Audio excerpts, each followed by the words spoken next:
You may have seen him win the Moth Grand Slam, or you may have heard him on This American Life. Please welcome Jeff Simmermon.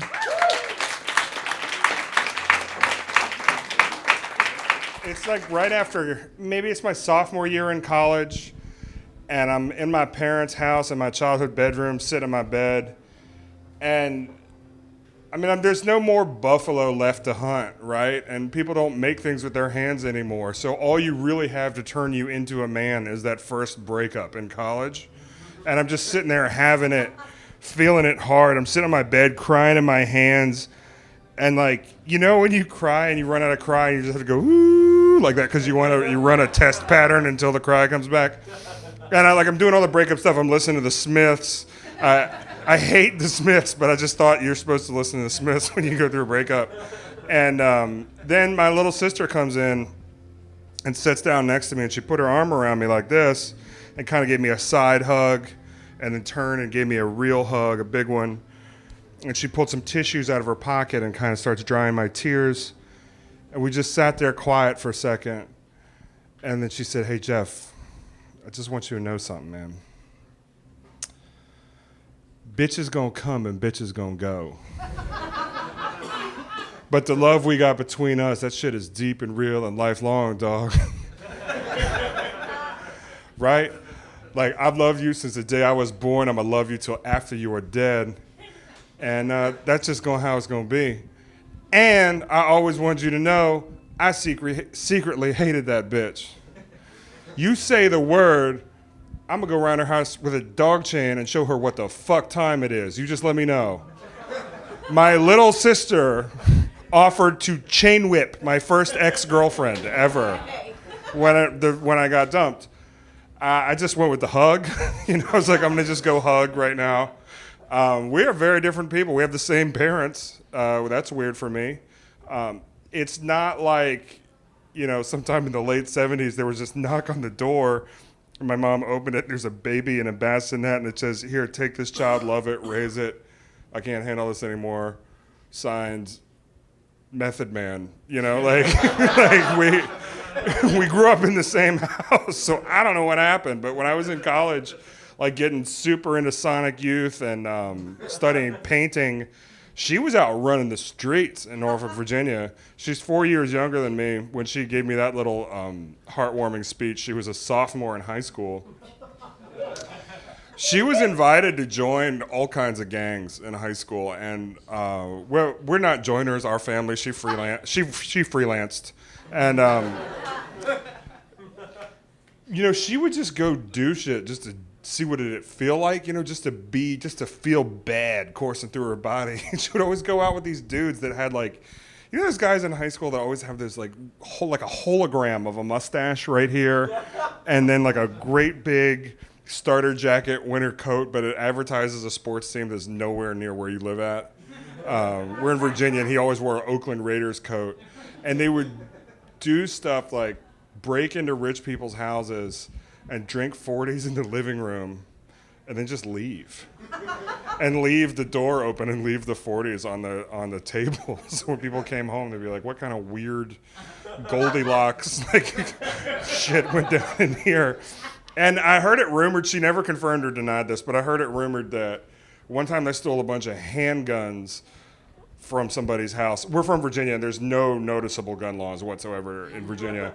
They stole a bunch of handguns and sold them on the street down by the Navy base just to feel it, and just to see what it'd feel like to do a federal crime near a military installation, I think. This other thing I heard was that one time, in the 90s, in the projects near where we grew up, whenever the Wu-Tang Clan was in town, they would always go to this one apartment and sell weed and smoke weed. And white people were not allowed to go purchase or participate in any kind of marijuana activity there. And my sister said, "I see that as a challenge."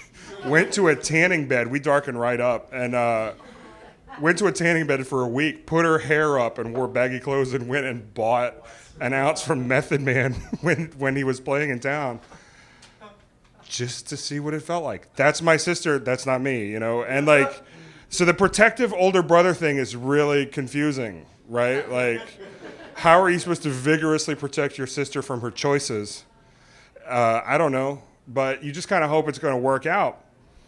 And I was studying to be an art teacher, and I had to do my practicum to graduate, which meant teaching art classes in the high school my sister was enrolled at, where I had gone to high school at. It really felt like a victory lap there, going back and teaching at my high school.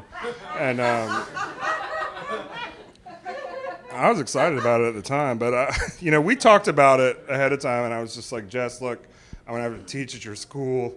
I'm obliged, for college reasons to like report anything I see you up to. So like, how we don't snitch. So how are we gonna handle this?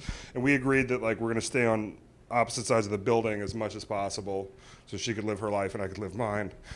And then one day I was walking down the hall, and I saw all these guys in starter jackets and hoodies, like just doing the classic rough up a freshman, like shove a kid into a locker over and over again. Like, why are you falling down? Why are you falling down? Get up. Why are you falling down? And I mean, I'm on stage talking about my feelings right now, so that happened to me a lot, right? And I was like, yeah, now the worm has turned. I get to break it up, So it's like, I break it up. Go on, get out of here, get to class, get to class, get to class. And I saw her boyfriend in the mix, and I was like, you, out of here. And he leaves and kind of smirks. And the kid is sitting there kind of sniffling, and they've got a hoodie on, and I push the hoodie back and to say, are you okay? Let me see your face. Are you all right? It was my sister.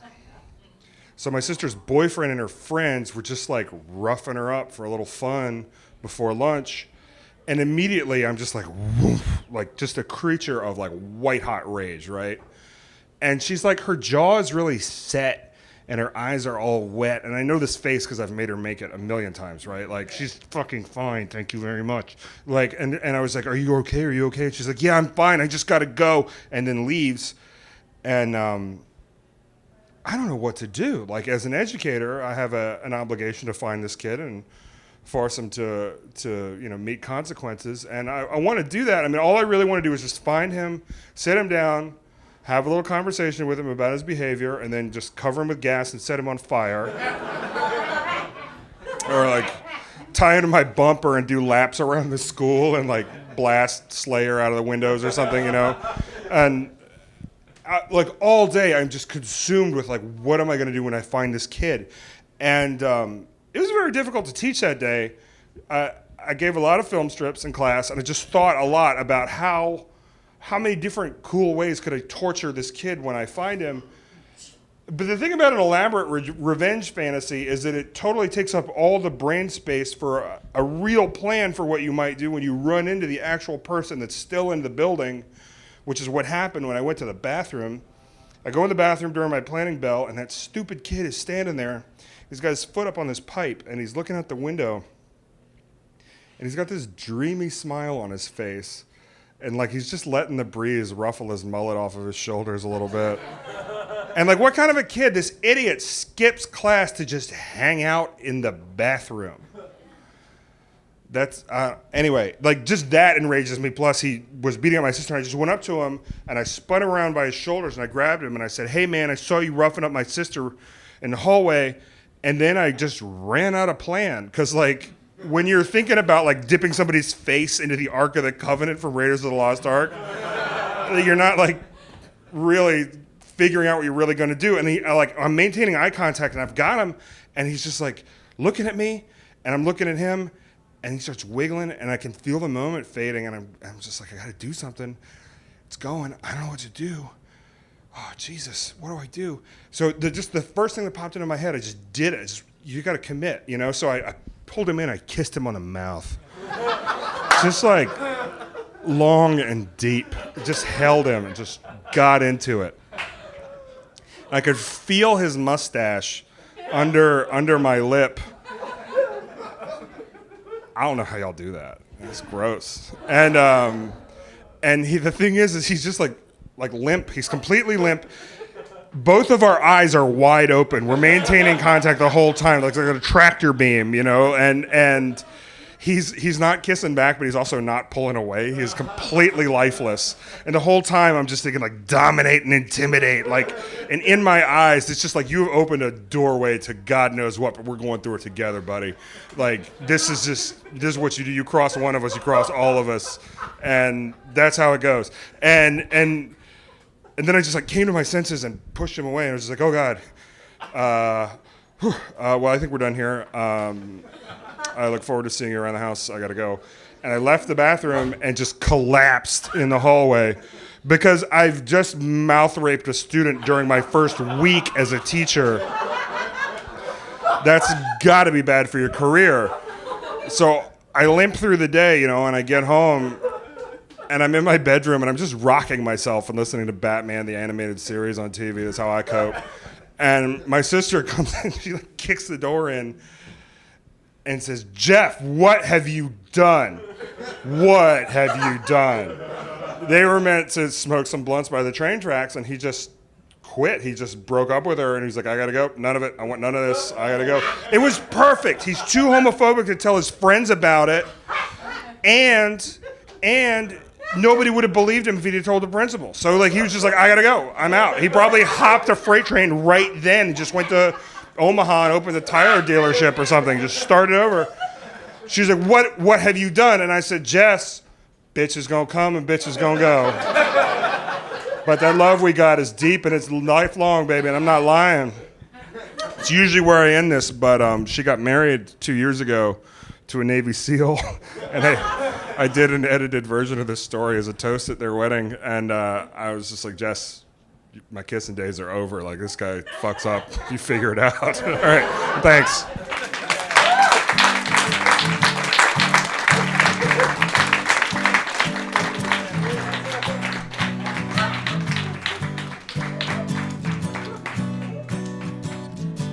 I don't want to brag, but I was invited to join a few gangs in high school, too. The Scrabble gang, the Boggle gang.